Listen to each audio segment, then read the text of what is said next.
war in Israel is just over a month old. What would you do as president right now? Well, right now, obviously, I stand with Israel. I really believe that we should. They're our strongest ally there in the whole Middle East. They are a democracy. Right now, democracy is being attacked. You look at Ukraine, you look at Israel, potentially Taiwan. I think we need to stand with them. Obviously, they had one of the most horrific attacks on their nation over 50 years.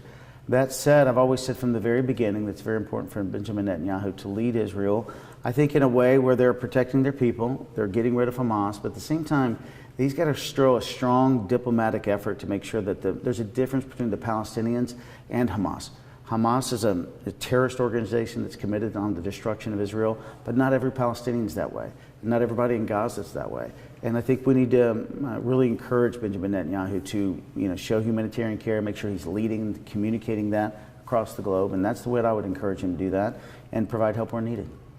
And so in this most recent election in Ohio on the abortion ballot measure, 56% of Ohioans voted in favor of constitutionally protecting abortion. So what's a winning message on abortion for Republicans? I really believe this. When Roe v. Wade was overturned, nobody's mind changed on overturn. So nobody's heart changed that woke up the next day and said, I'm pro-life or I'm pro-choice.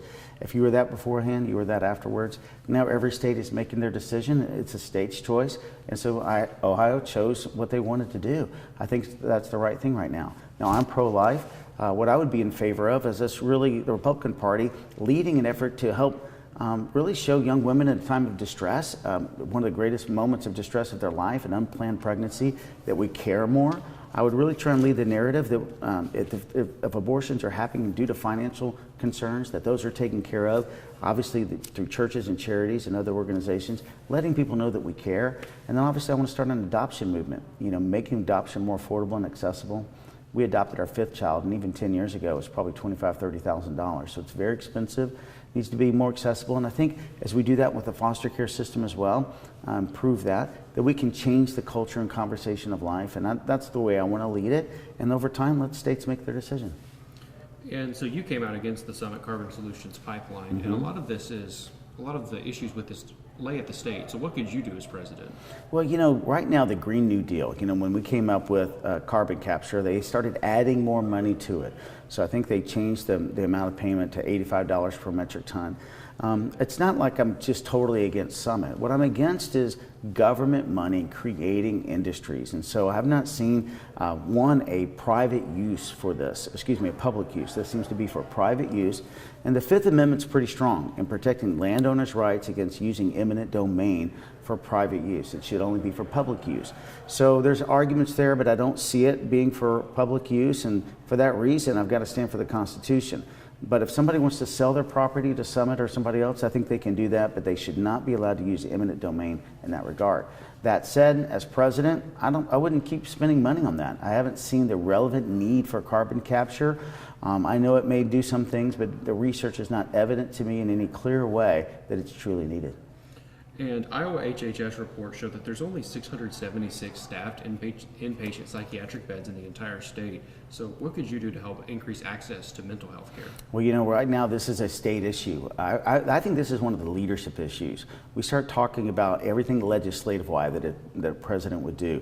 There's also leadership things. We need to start talking to governors, talking to leaders of every single state, making sure they are budgeting things in their budget for truly mental health.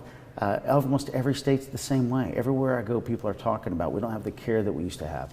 I also think truly it's a combination of an emotional, mental, and physical, spiritual aspect that people are dealing with, and I think we need to do more. So first of all, leadership-wise, I'd start encouraging governors to start including this in their budgets more. And then at a national level, certainly for the veterans and military people, so many veterans are coming out. I think there's 22 suicides a day of veterans across the nation. And here it is, Veterans Day tomorrow. There's money to be increased for mental health. I'd obviously approve that from a national perspective for our veterans, but I think states need to up the ante as well. And so you've talked about this somewhat. In 2021, average healthcare spending worked out to about $13,000 a person. It's going up every single year. In fact, healthcare inflation, I think for the last 30, 40 years, is 40% higher than regular inflation. It's basically out of control. It's left to a system of monopolies in health insurance exchanges, the providers themselves, and in the pharmaceutical industry. So when you look at each one of those separately, there's very few players. In the pharmaceutical industry, I think there's 3 pharmacy benefit managers that control 83% of all the drugs that are prescribed. Here in Iowa, I think we have 2 major insurance providers.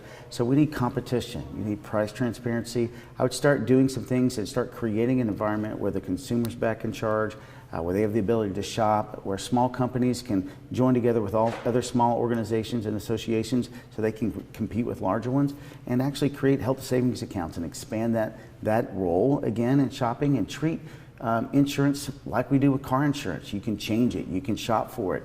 It needs to be a service that's more readily available than it is today. And it costs just under $9,000 to send a toddler to preschool in Sioux City. Is there anything the federal government can do to help make childcare more affordable? Well, everything that we're talking about today all stems from inflation. So everything, if we talked about college, healthcare, now childcare, this all comes from an overriding wave that you can't beat unless you control spending at the federal level. So as we talked about our balanced budget amendment, what we would do is really balance the budget. That's going to help in this as well. Because as inflation rises, what's happened is wage inflation is about half that over the last 30 years. So people's prices, you normally used to prices going up, and in big things like rent and mortgages, food, anything related to a car, it's about 30% higher in the last 2 years, but nobody's getting a 30% raise every year. So what do? We first of all have to control the bigger wave, which is overall spending. And when we do that, that'll help. Other than that, child care is primarily another state issue. It's not at the federal level, but I think it needs to be handled there, and every state needs to continue to look at that in their budget. I think that's all I've got for you. Is there anything else you'd like to add? No, I don't think so, other than just keep sharing with America. Check us out, Binkley2024.com. I appreciate it. Thank you, Mr. Binkley. Thank you. Appreciate it.